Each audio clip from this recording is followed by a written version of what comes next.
Genes are going to be what's pouring pickle juice into our snickerdoodle batter, okay? If I look at this chromosome, I have gene A, gene B, and gene C.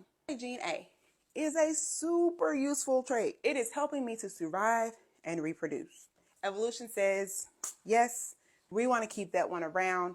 It's making lots of babies. It's getting passed on over and over again. It's going to increase in the population. And B, because it's so close to A, it just, hops on the back and is just, bandwagoning itself along. It might be the most helpful. It might be even just like a little bit harmful, but it doesn't actively stop you from reproducing. It's going to increase in the population too because of its proximity to A. When crossing over happens, B is going to tend to go with A. Whereas C gets split up off all the time through crossing over. Other thing that can happen, this is why evolution is just like kind of janky. Let's say B is a mad unhelpful trait. Like if you have this version of gene B, you don't survive long enough to reproduce.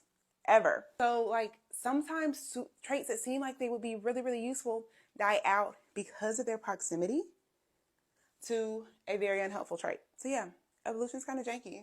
There are like just so many other examples too, like autosomal recessive diseases just kind of sneak through the evolutionary pathways. Things like Huntington's, which just like trick it because it's just like it hits so late in life. Man, evolution's cool. Stay curious, y'all.